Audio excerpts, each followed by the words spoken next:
May God bless us all, has said Rue, the narrator at the end of Euphoria. May God bless us all, or may God bless America. The show has come to an end, and as you know, the master of knowledge loves to comment on TV shows. The 3 seasons of Euphoria have drawn much criticism and will certainly continue to make people talk. Hypersexuality, anti-feminism, perversion. Despite the negative reviews about the show, Euphoria is one of these popular HBO productions that we cannot forget. Let's talk about the final season. Was Nate wrong about Cassie, or was it Cassie who was actually wrong about Nate? Was Lexi the wisest character? What really happened to Rue? The gates to Euphoria have now opened.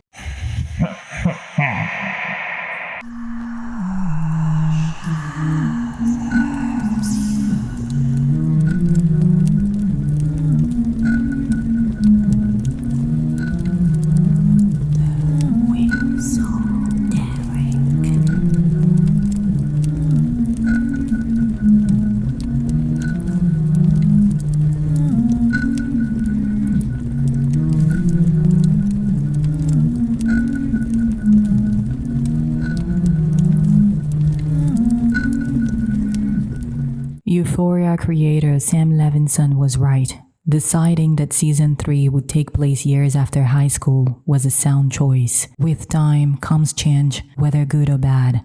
In my opinion, the deep change in each character over time was at the center of the plot of the last season. How would they react years later? What would their choices be? These are the key questions that were tackled. Euphoria is a social satire. From drug addiction to moral depravity to anti-feminism, the characters have many flaws. Right, Cassie? Cassie, who or what should be blamed? Patriarchy or yourself? When I think about Cassie and look back on the entire season 3, one scene comes to my mind. The scene when Nate was assaulted for the first time right after the wedding. From that moment, the audience can say bye-bye to Cassie the high schooler. Her dream of a perfect wedding was compromised, and that was the only thing that mattered to her. She didn't care much about the fact that Nate was almost beaten to death. The objectification of Cassie's body in the patriarchal society has a detrimental impact on her journey. Obviously, men find her attractive and desirable, but we all know that sexual desire does not mean love. Cassie learned that hard truth in her teen years. Then she decided to use her body to gain power. Patriarchy encourages Cassie to objectify herself. However, she chose not to fight against that objectification. Like men, she chose to consider her own body as an object. Sam Levinson created Sydney Sweeney's Euphoria character to address the era of influencers, feminism, and the personal choices of women. How far would a woman go to be the next it girl? How far would you go to be a popular influencer on TikTok or Instagram? For Cassie, the answer is obvious. She would go to any length. She wants to be a sex symbol, and becoming famous is the only way to achieve that goal. This is her choice, the choice of many women in the real world. Let's go on with Maddie. Maddie, are you really that self-confident? At first sight, Madeline Perez seems like these girls whose self-confidence is never shaken. The truth is, she's kind of insecure.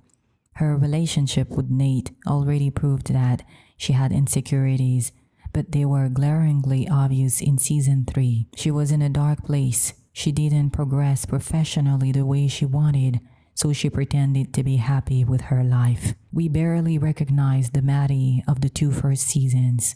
Her inner light had already begun to fade when she made a terrible mistake, bringing Cassie back into her life. Big mistake. System error. Maddie was loyal. She truly loved Cassie despite all the pain that she had caused. But their relationship is more transactional for Cassie. Maya Angelou once said, when someone shows you who they are, believe them the first time. Maddie, you should have listened. Almo wouldn't have such a hold on you. The death of Tate and Cassie was none of your business. Would they have done the same for you, Cassie? Madeline's issues do not make her less cynical. The fact that she became a madam was so predictable of the Maddie we know. Her insecurities didn't completely ruin her self-confidence. She knows how to seduce men, and that's exactly what she did to take Alamo down. We talked about Cassie and Maddie. Who's next? Nate, obviously. Dear Nate, how does he feel to be the victim? In my opinion, Nate's evolution was too brutal. I would change that in the screenplay if I could. It's possible to be the culprit one day and the next day the victim, but it generally doesn't happen in a blink of an eye. Nate was a bully in high school. He was mean, aggressive, and always angry. How could he be so afraid of the Armenians? He didn't even try to fight back. We all know Nate was manipulative in high school. He always found a way to win. I guess he lost that personality trait with time. He even seemed to love Cassie more than she loved him. When a man loves, he becomes unpredictable. Some would even say unreasonable. You are right, Wizo. Nate quickly accepted that his wife had to sell her body to help him financially and save his life. How sad. Lexi, why should others approve your sense of morality? Oh, Lexi, the perfect girl. Even when her friends were problematic, she was always wiser. Well, it depends on how you define wiser. Is it wise to fall in love with a drug dealer? The problem I have with Lexi in season 3 is that she's too judgmental. She thinks she's the only one with morals. The others don't have any. We know that Lexi also had insecurities in high school. She felt like she wasn't enough. As an adult, Lexi lied to herself and hid those insecurities. The problem when you have a superiority complex is that you lack empathy. Rue was difficult to handle, but Lexi was hard on her. I'm afraid Lexi contributed to Rue's death. Maddie as well. Rue revealed to Lexi that she was working with the DEA because she felt safe with her. Lexi had always been there for her in high school, but it was no longer the case. What about Jules? Jules, is your body really yours? I love Jules, a complex character with a great sense of fashion. Unfortunately, she was barely seen in season 3. It's like she needed to go away to protect herself and to thrive on her own. But can she really thrive? Her body has to be hers. It doesn't exist to please men. She's hyper-feminine and over-sexualized. Why? In a simple world which is not ruled by underlying reasons, one may think that she wants to look feminine and be sexualized. The truth is, she actually wants to prove her worth to men. I am not surprised that she decided to have a sugar daddy, a man who offers financial support to a younger woman in exchange for sex. It's not only for the money, she also wants to feel desired. I must say that there is one woman to whom she absolutely wants to prove her worth. It is Rue. Jules wants to be loved and irresistibly desired by Rue, the last character in this video. The narrator, Rue. Rue, death or addiction, right? At the end of season 3, when Ali mentioned drug addiction, I immediately felt guilty. During the show, I was angry at Rue. I thought she was toxic, selfish, and unbearable. She caused so much pain to her family and friends. But she was suffering from an insidious evil that eats away at the soul, an evil that follows you everywhere, every time. It shows no mercy and turns your mind and your body against you. Addiction is a never-ending story. Even when you're clean, the risk of relapse looms menacingly overhead. It's a blight on a person's daily life.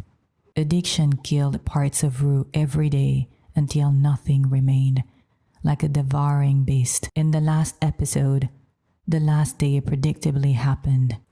Rue was murdered by Alamo, by addiction, by herself. She tried to fight back. She hesitated a moment before taking the pills, but addiction showed no mercy. Fighting addiction is mental, spiritual, and physical. It's fair to blame an addict, but never forget that they want the same thing that you want for them: freedom. Euphoria Season 3 revolved around analysis, satire, and deep reflections. The main topics were faith, drugs in America, and feminism, the perfect subjects to make people talk. Some episodes were less interesting, perhaps useless, but the finale was worth the wait. I hope you liked Wizo's review of the show. Please tell us what you think in the comments, and don't forget to subscribe to the channel. Thank you for watching till the end.